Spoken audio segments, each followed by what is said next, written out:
Hi, this is David Thistle again. I'm coming from my home, and tonight I want to talk about a couple issues. One, campaign finance reform, and two, I want to bring in some more issues about veterans and the things that happen to veterans. And I also want to talk a little bit about myself. I'm going to do two 10-minute talks tonight, so part one and part two. I'm hoping to keep them under 10 minutes and cover some good material.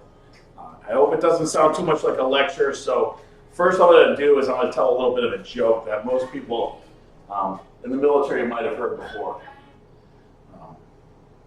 It's kind of fun to make admiral, and I joke around a lot about making admiral. It's pretty easy to make admiral if you know the uniform of the day. So there was a captain on a ship, and he's riding on his ship, and his lookout yells, "Captain, enemy man of war approaching."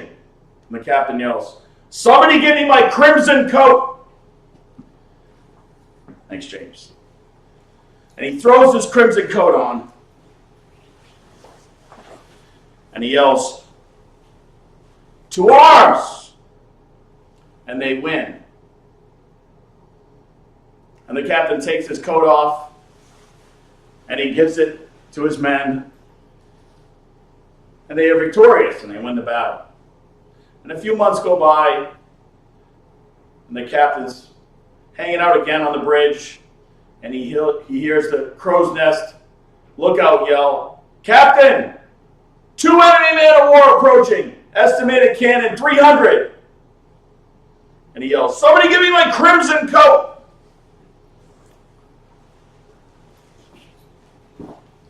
He throws his coat on, and they all go to battle, and they fight. And this young man says, "Captain, how come every time we go into battle, you grab a crimson coat?" He says, "That's simple, because if I'm hit, no one will see my blood." The kid goes, "Oh, that's great. I understand that." He says, "My men will keep fighting. They won't see my blood." And this young man says, "That's awesome, Captain." A few months go by, and you hear the young man from the crow's nest yell, the lookout yell, "Captain, 4 enemy men of war approaching. Unknown cannon." And the captain yells, "Somebody give me my brown pants." Well, sometimes you wear the crimson coat, and sometimes you wear the brown pants in my circle. There was another man that wore a crimson coat. His name was John Hancock. And he knew the price of treason. And I'm telling you, it's not treason to be a patriot, people. It's not treason to know what the founding fathers wanted in the Constitution of the United States and in the country. It's not treason to support those values that we fought for in the Constitution. That's not treason. It's not illegal to fight for our constitutional rights and protect them. What's illegal, what should be illegal, is the fact that when we fight for our constitutional rights, when we come home, others put us last. The VA has gone to care for the veteran, the widow, and the orphan, to use the veterans as guinea pigs, live cadavers, for medical school students, so that we can educate the students of the medical schools.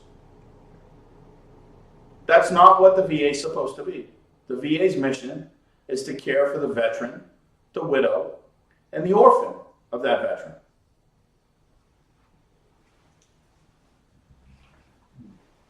With that said, the state of New Hampshire is unique. It's the only state in the nation without a full-service VA hospital. I think sometimes people think that might be a good thing. They say it's a good thing because they're allowed to use the choice program. But when I was in New Hampshire, they were putting guys in an ambulance that were having heart problems from the ER In Manchester, New Hampshire, they were taking an ambulance ride to Concord for a heart condition. When there's a hospital literally a few blocks away in Manchester that could have dealt with that veteran. That's unacceptable, people. I mean, I don't know where it's at today, but I'm sure, I'm confident that it's not at the level it needs to be. Everyone wants Obamacare in America, but the only people that have earned it are the veterans. And if socialized medicine is going to look anything like the VA looks, I don't recommend it. And if I were to create socialized medicine as a president, all I would have to do is say, hey, look, you want free medical? That's great. We're going to change the sign on the VA hospital. That's going to say public health, public medical facility for people without insurance, and anyone that's a veteran is allowed to go anywhere they want on the choice program. That's a pretty simple solution. Right there, there's our solution. You know, I keep going back. I want to go back to New Hampshire, and I want to talk about New Hampshire.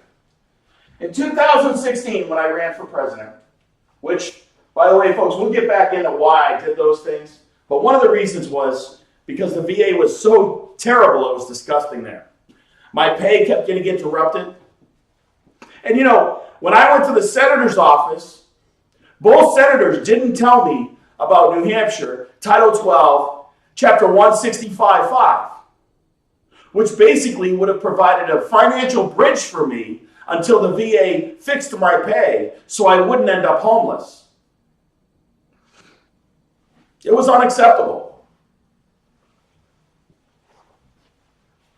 Kelly Ayotte didn't get reelected for a simple reason. She backed another politician, the congressman in New Hampshire. So Senator Kelly Ayotte didn't get reelected, and she knew she wasn't getting reelected for two things. One, she didn't help me when my finances were messed up. And two, she backed up a politician who stole $200,000 from his own mother to run for Congress. What kind of touch-hole does that? Seriously, folks. He stole $200,000 from his own mother's bank account so that he could run for U.S. Congress. Is that the example we want to give to our children? And in addition to that, New Hampshire is #1 in the nation. #1 for synthetic opioid overdoses. The leadership in New Hampshire needs to change. I'm glad Governor Sununu's in there and he's doing a little bit of difference and some different things. You know, it's kind of funny too, because they were dealing with PFOA and PFOS in the water. We'll get to the campaign finance reform in a minute. But all I want to say is, New Hampshire, you're due a VA hospital, and it could be state-of-the-art. You have Dean Kanan and his prosthetics lab right there. Let's go to the next slide. Thank you. You have a great day.